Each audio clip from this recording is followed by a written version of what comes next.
Selamat siang semuanya.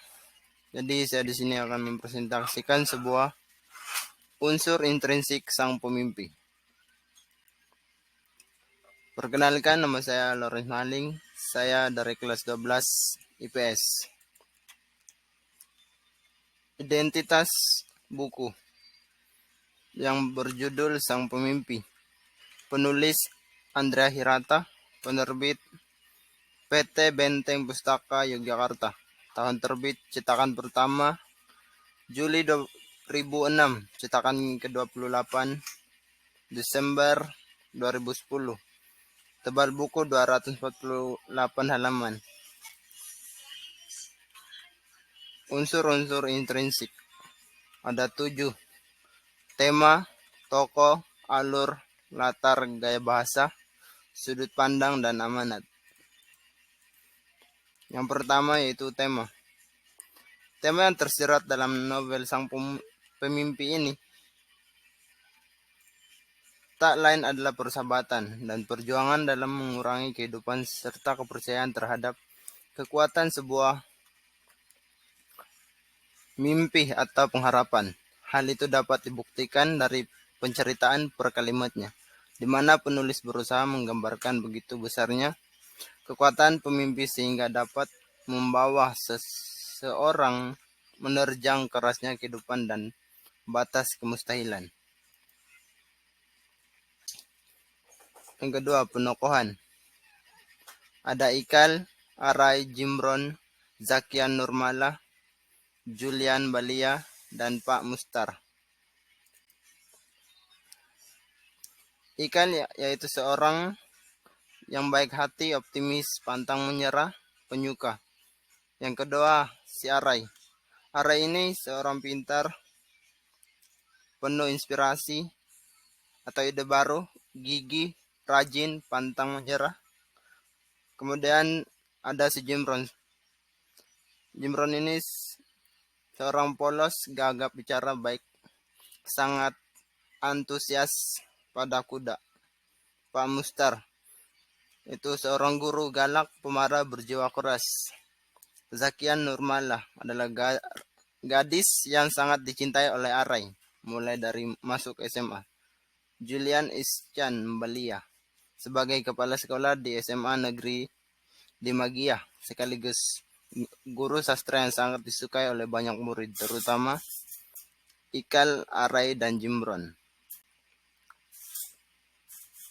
Alur cerita ini atau alur yang termasuk yang ada di buku ini yaitu alur cerita novel ini berjenis alur maju mundur.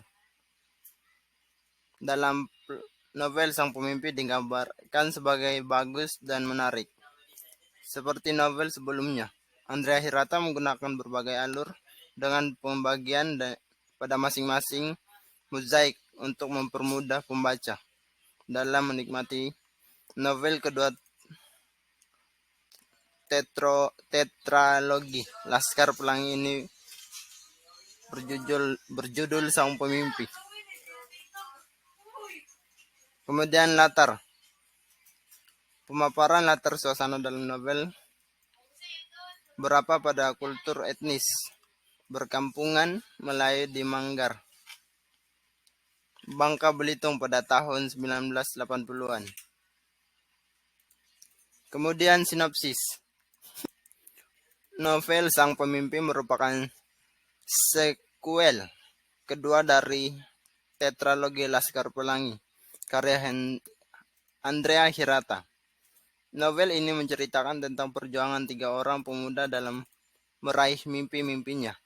Ikal, Jimron, dan yang merantau ke Manggar dan bersekolah SMA di sana. Mereka bekerja paruh waktu sebagai kuli panggul di pelabuhan demi memenuhi kebutuhan sekolah dan kebutuhan hidup mereka sehari-hari. Suatu ketika pada saat mereka sedang belajar, Julian Balia, seorang guru bahasa dan sastra Indonesia di kelas Ikal, Arai, dan Jimron, mengatakan kata-katanya yang begitu inspirasi mereka. Julian Beliau memotivasi murid-muridnya untuk bersekolah yang tinggi dan menjelajahi Eropa dan Afrika.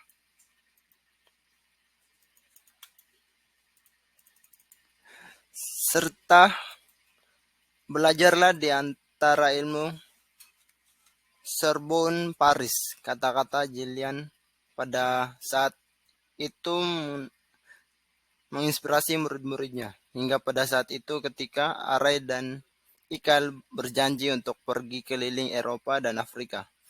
Tujuannya utama mereka ialah berkuliah di Universitas Indonesia, lalu mendapatkan beasiswa S2 di Eropa. Gibran mendukung penuh cita-cita kedua sahabatnya dan berkata dengan lantang bahwa mereka akan ke Eropa dengan kuda pemberian Gibran. Berbagai halangan rintangan mereka lalui.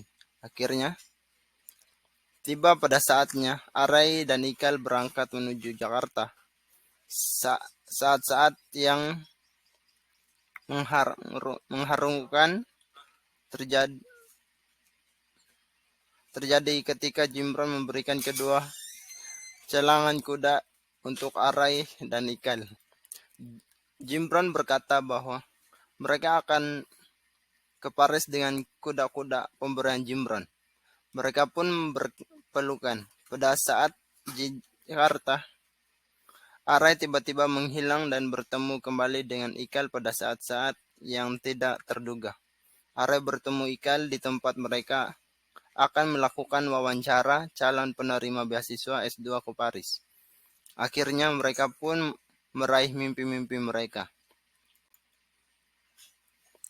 Kemudian gaya bahasa. Gaya bahasa adalah ciri khas atau karakteristik pengarang dalam menuliskan ceritanya. Tulisan ini disampaikan dan menggunakan bahasa yang indah dan mampu menceritakan sesuatu hal melalui bahasa tulis. Dalam hal ini Andrea Hirata menuangkan aksen kultural Melayu di dalam bahasa tulis novelnya. Kemudian sudut pandang. Sudut pandang merupakan sebuah cara penulis memposisikan kedudukannya dalam novel. Penulis novel Sang Pemimpi, yakni Andrea Hirata, memposisikan dirinya sebagai tokoh aku atau Ikal dalam cerita. Sudut pandang yang digunakan ialah sudut pandang orang pertama. Kemudian amanat. Amanat atau pesan yang ingin disampaikan dari penulis kepada pembaca, yakni bermimpilah setinggi-tingginya dan berjuanglah meraih mimpi-mimpi dan cita-cita. Kemudian dari saya, terima kasih atas perhatiannya dan selamat siang.